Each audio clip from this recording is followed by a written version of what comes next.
বুকে একরাশ শোক নিয়ে এখানে উপস্থিত হয়েছেন তারা যারা আছেন পরিবারের সদস্যরা, সবার প্রতি আমার সালাম, আসসালামু আলাইকুম। খুবই বেদনা কাতর একটা বিষয়। ওই দিন যখন ঘটনা ঘটে তখন আমরা ঢাকায় ছিলাম।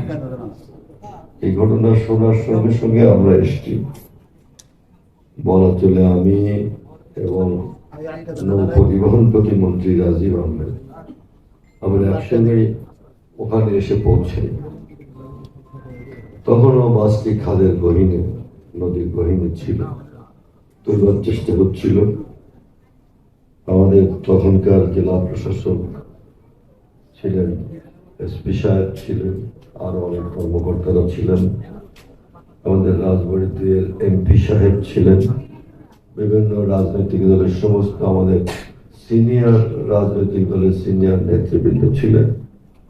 সবাই মিলেই কিন্তু সারা রাত এই উদ্ধার কার্য চালানো হয়েছে এবং ডেড বডিগুলো রাজবাড়ী হাসপাতালে এনে সারা রাত ভর সেটার সুরতাল করে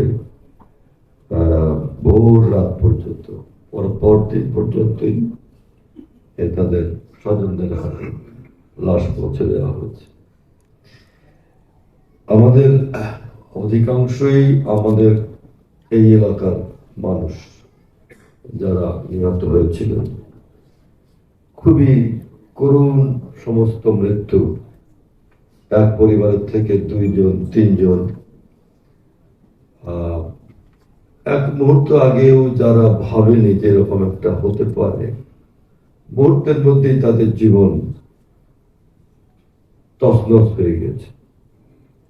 অনেককে আমি চিনি যারা চলে গেছে, তাদের অনেকেই আমার ব্যক্তিগতভাবে পরিচিত, আমার অনেক কাছের মানুষ।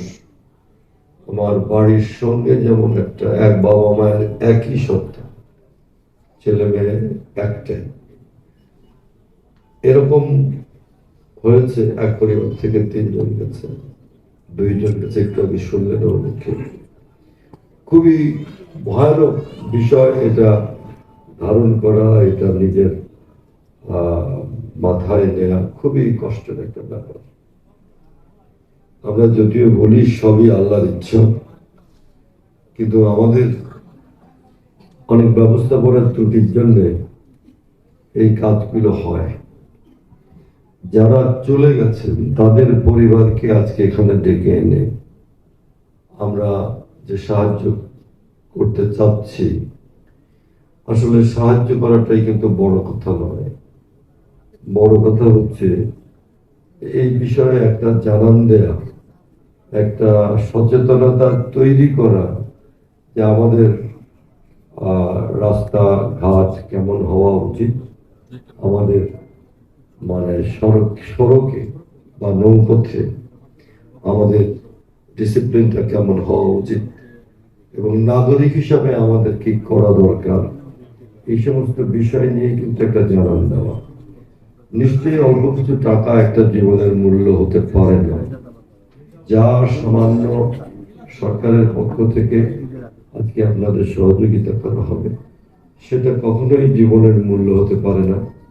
সেটা কখনোই আমরা সেটা দিয়ে আমরা কম্পানসেট মানে ক্ষতিপূরণ বলছি না। এটা সহানুভূতির সঙ্গে আপনাদের সঙ্গে একাত্ম হওয়া ছাড়া কিন্তু আর কিছু না।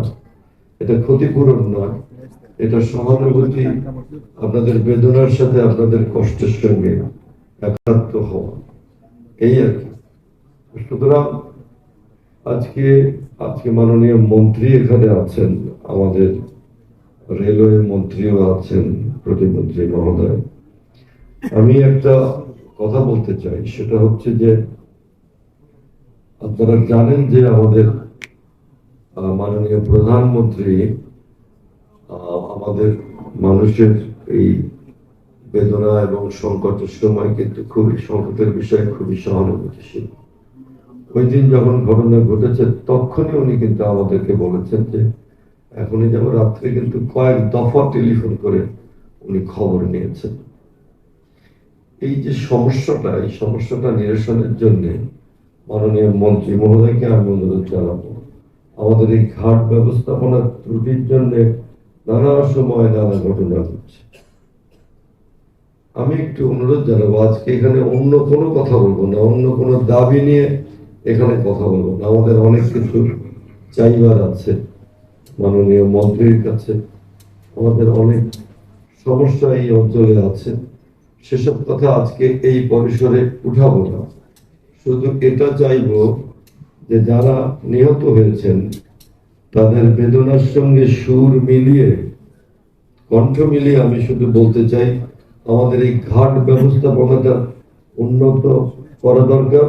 এটা খুবই জরুরি। দীর্ঘদিনের একটা অবহেলিত একটা ব্যবস্থাপনা কিন্তু ওখানে চলছে। আমি আপনাকে আমার হাতে এঁকে এঁকে পার্লামেন্টে কিন্তু একটা প্রস্তাব দিয়েছি। আমি আমার মতো করে যতটুকু বুঝছি ঘাট ব্যবস্থাপনাটা কেমন হওয়া উচিত। আমি দেশের বাইরে গিয়ে দেখেছি এই ঘাট ব্যবস্থাপনাটা এরকম হলে ভালো হয়, সেটা আমি হাতে এঁকে আমি পার্লামেন্টে আপনাকে দিয়েছি। আমার অনুরোধ, এই গুরুত্বপূর্ণ ঘাটের, এটা আপনি জানেন দক্ষিণ পশ্চিমাঞ্চলের একটা গুরুত্বপূর্ণ ঘাট, সেটা আপনার মন্ত্রণালয়ের অধীনে। সুতরাং এই গুরুত্বপূর্ণ ঘাটটি আপনি খুব দ্রুত একটা ব্যবস্থাপনা, উন্নত ব্যবস্থাপনা বা আধুনিক ব্যবস্থাপনার মধ্যে এনে দেবেন, এটা আপনার কাছে আমার জোর অনুরোধ। এই যারা আজকে শোকার্ত হয়েছেন তাদের পক্ষ থেকে আমি এই কথাটা বলতে চাই। আর খুবই ভালো হয়, আমার একটু আগে আমার যে ছোট ভাই বলে গেল যে এখানে যদি একবার পদ্মা ব্রিজ হয় তাহলে এই দুর্ঘটনা অনেক কমে যেতে পারে। এই পদ্মা সেতু নিয়ে আমরা আন্দোলন করছি 1994 সাল থেকে। কয়েকদিন আগে পদ্মা ব্যারেজ, এটা নিয়েও আমরা আন্দোলন করেছি সেই 1994 সাল থেকে। দীর্ঘ সময় নানা সভা সমাবেশ, সেমিনার, আন্দোলন, মেলা, অনেক কিছু করে পদ্মা ব্যারেজ হয়েছে। সেটা আমাদের জন্য একটা সুখকর বিষয়। কিন্তু দুর্ঘটনা কমানোর জন্য ব্যারেজের পাশাপাশি আপনি যদি সেতুটা করার ব্যাপারে নির্দেশ দেন বা সে ব্যাপারে এই অঞ্চলের পিছিয়ে পড়া মানুষ, দরিদ্র মানুষ, অবহেলিত মানুষ, তাদের কথা ভেবে আপনি যদি পদ্মা সেতু করবার জন্য আপনি উদ্যোগ নেন বা আপনি সিদ্ধান্ত নেন, আপনার সহযোগিতার হাত বাড়িয়ে দেন, আমাদের এই এলাকাবাসী আপনাকে চিরদিন স্মরণে রাখবে। আমি যারা নিহত হয়েছেন তাদের সকলের আত্মার মাগফিরাত কামনা করি। যারা চলে গেছেন পৃথিবী থেকে, তারা যেন পরপারে শান্তিতে থাকেন। সহায়তা এটা কি ভাবি, সড়ক দুর্ঘটনায় যদি কেউ মারা যায় তাহলে বিআরটিএ ট্রাস্টি বোর্ড ক্ষতিগ্রস্ত পরিবারকে অনন্য 5 লক্ষ টাকা দেয়। আর আপনারাও জেনে রাখুন, সড়ক দুর্ঘটনায় যদি আপনার পরিবারের কেউ মারা যায় অথবা আহত হয় তাহলে 90 দিনের মধ্যে বিআরটিএ ট্রাস্টি বোর্ডের নিকট আর্থিক সহায়তার আবেদন করবেন।